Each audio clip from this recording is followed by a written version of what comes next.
Hello everyone, welcome to Butterfly Creation. Today's recipe bamboo sambar, bidirina sambar. It's our protein, carbohydrates, minerals and vitamin E and C.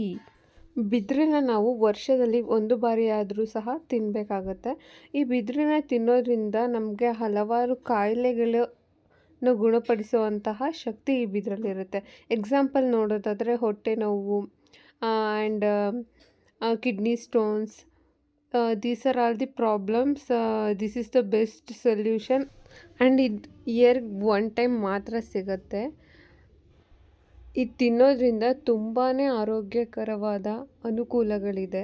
ಈ ಬಿದಿರನ್ನ ತಗೊಬಂದ ನಂತರ ಬಿದಿರನ್ನ ಸಂಪೂರ್ಣವಾಗಿ ಲೇಯರ್ನ ತೆಗಿತಾ ಹೋಗಬೇಕು. ಅದ್ರ ತಿರುಳು ಸಿಗೋವರೆಗೂ ಅದನ್ನು ತೆಗಿತಾನೆ ಹೋಗಬೇಕು. ಅಟ್ ಎಂಡ್ವರೆಗೂ ಕೂಡ ನಾವು ತೆಗಿತಾ ಹೋದ್ಮೇಲೆ ನಮಗೆ ಅದ್ರ ಎಂಡ್ ಪಾಯಿಂಟ್ ಸಿಗುತ್ತೆ. ಆ ನಂತರ ಆ ಎಂಡ್ ಪಾಯಿಂಟ್ವರೆಗೂ ತೆಗ್ದಾದ್ಮೇಲೆ ಅದನ್ನು ಎರೇಸ್ ಮಾಡ್ಕೋಬೇಕು. ಮೇಲಿರುವಂಥ ಬಿದಿರಿನ ಪದರ ಒಂದು ಲೇಯರ್ ಇರುತ್ತಲ್ಲ, ಅದನ್ನು ನಾವು ಚಾಕುವಿಂದ ಅಥವಾ ಯಾವುದಾದ್ರೂ ಇಕ್ವಿಪ್ಮೆಂಟಿಂದ ಅದನ್ನು ನೀಟಾಗಿ ಅದನ್ನು ತೆಕ್ಕೋಬೇಕು. ಆ ನಂತರ ಅದನ್ನು ಚಾಪ್ ಮಾಡಿ ಸಣ್ಣ ಸಣ್ಣ ಪೀಸ್ಗಳಾಗಿ ಮಾಡಿಕೊಂಡು ನೀರಿಗೆ ಈ ರೀತಿ ಸಣ್ಣ ಸಣ್ಣ ಪೀಸ್ಗಳನ್ನ ಮಾಡಿ ಹಾಕೋಬೇಕು. ಇದು ಓವರ್ ನೈಟ್ ನೆನೆಬೇಕು. ನಾವು ನೆಕ್ಸ್ಟ್ ಡೇ ಇದನ್ನು ಸಾಂಬಾರು ಮಾಡೋಕ್ಕೆ ಯೂಸ್ ಮಾಡ್ಬೋದು. ಫಸ್ಟ್ ಸಾಂಬಾರು ಮಾಡೋಕ್ಕೆ ಒಂದು ಪಾತ್ರೆ ಇಟ್ಕೊಂಡು ಅದಕ್ಕೆ ಎಷ್ಟು ಬೇಕಷ್ಟು ನೀರನ್ನು ಹಾಕ್ಕೊಂಡು ನಿಮಗಿಷ್ಟವಾದ ಕಾಳು ಅಂದರೆ ಅವರೆಕಾಳು, ತಡ್ಡಿಕಾಳು, ಬೀನ್ಸ್ ಕಾಳು, ಕಡಲೆಕಾಳು, ಎಷ್ಟು ಕಾಳು ಹಾಕ್ತೀವಿ ಅಷ್ಟು ಚೆನ್ನಾಗಿರುತ್ತೆ. ಆ ಕಾಳನ್ನೆಲ್ಲನೂ ಆ ನೀರೊಳಗೆ ಹಾಕಬೇಕು. ಹಾಗೆ ಬಿದಿರನ್ನ ಕೂಡ ಅದರೊಳಗೆ ಹಾಕಿ ಚೆನ್ನಾಗಿ ಅದನ್ನು ನಾವು ಬಾಯ್ಲ್ ಮಾಡ್ಕೋಬೇಕು. ಯಾವುದೇ ಕಾರಣಕ್ಕೂ ಪ್ಲೇಟ್ನ ಮುಚ್ಚೋ ಹಾಗೆ ಇಲ್ಲ.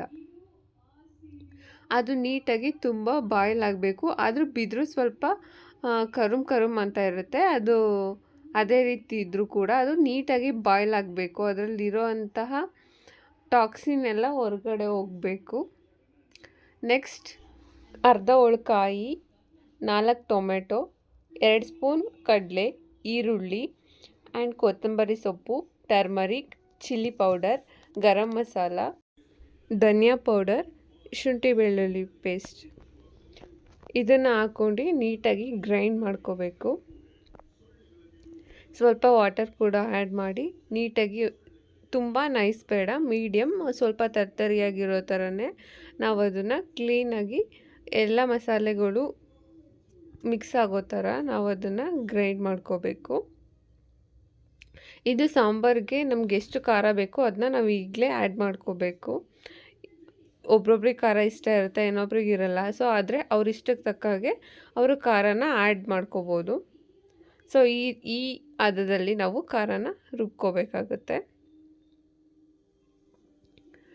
ಈಗ ನಾವು ಆವಾಗಲೇ ಬಾಯ್ಲ್ ಮಾಡ್ಕೊಂಡಿದ್ವ ಅಂತಹ ಬಿದಿರು ಆ್ಯಂಡ್ ಕಾಳು ಜೊತೆಗೆ ಬಿದಿರು ನೋಡಿ ಬೆಂದಿದೆಯಾ ಅಂತ ನೋಡಾದ್ಮೇಲೆ ಒಂದು ಯಾವುದಾದ್ರೂ ಪೀಸ್ನ ನೋಡಿದಾಗ ನಮಗೆ ಗೊತ್ತಾಗುತ್ತೆ. ಆ ನಂತರ ಮಸಾಲೆನೇ ಅದಕ್ಕೆ ಹಾಕಿ ನೀಟಾಗಿ ಅದನ್ನ ಮಿಕ್ಸ್ ಮಾಡಬೇಕಾಗುತ್ತೆ. ಮಿಕ್ಸ್ ಮಾಡಿ ಇವಾಗ ಸ್ವಲ್ಪ ವಾಟರ್ ಕೂಡ ಆ್ಯಡ್ ಮಾಡಿ ಅದನ್ನು ಸ್ವಲ್ಪ ಹೊತ್ತು ಬೇಯೋದಕ್ಕೆ ನಾವು ಹಾಗೆ ಬಿಡಬೇಕಾಗುತ್ತೆ. ಯಾವುದೇ ಕಾರಣಕ್ಕೂ ಲಿಡ್ನ ನಾವು ಕ್ಲೋಸ್ ಮಾಡೋ ಹಾಗೆ ಇಲ್ಲ.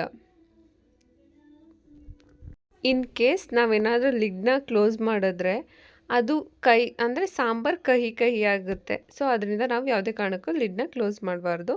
ಹಾಗೆ ರುಚಿಗೆ ತಕ್ಕಷ್ಟು ಉಪ್ಪನ್ನ ಹಾಕ್ಕೊಂಡಿದ್ದೀವಿ. ಅದನ್ನು ಚೆನ್ನಾಗಿ ಮಿಕ್ಸ್ ಮಾಡ್ಕೋಬೇಕು. ಅದು ಕುದಿ ಬರಬೇಕು. ಸ್ವಲ್ಪ ಕುದಿ ಬಂದಾದಮೇಲೆ ಅದಕ್ಕೆ 1 ಲೋಟ ಹಾಲನ್ನ ನಾವು ಸೇರಿಸ್ಕೋಬೇಕು. ನಂತರ ಒಂದು ಬಾಣಲಿಗೆ ಆಯಿಲ್ ಹಾಕಿ ಆನಿಯನ್ ಹಾಕಿ ಚೆನ್ನಾಗಿ ಫ್ರೈ ಮಾಡ್ಕೋಬೇಕು. ಆ ಹಾಲು ಹಾಕೋದ್ರಿಂದ ಸಾರು ತುಂಬ ಟೇಸ್ಟಿಯಾಗಿರುತ್ತೆ. ಸೊ ಇವಾಗ ನಾವು ಆನಿಯನ್ನ ಚೆನ್ನಾಗಿ ಫ್ರೈ ಮಾಡಿದ್ದನ್ನ ಸಾಂಬಾರ್ಗೆ ಹಾಕಿ ಅದನ್ನು ಕೂಡ ನೀಟಾಗಿ ಮಿಕ್ಸ್ ಮಾಡಿಕೊಂಡು ಅದನ್ನು ಚೆನ್ನಾಗಿ ಬಾಯ್ಲ್ ಮಾಡ್ಕೋಬೇಕು.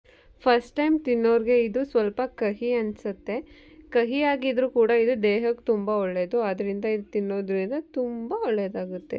So friend, today's recipe for healthy life and good for health. ಈ ಬಿದಿರನ್ನ ತಿನ್ನೋದ್ರಿಂದ ಏನೇನು ಬೆನಿಫಿಟ್ಸ್ ಇದೆ ಅಂತ ಡಿಸ್ಕ್ರಿಪ್ಷನಲ್ಲಿ ಹಾಕಿರ್ತೀನಿ.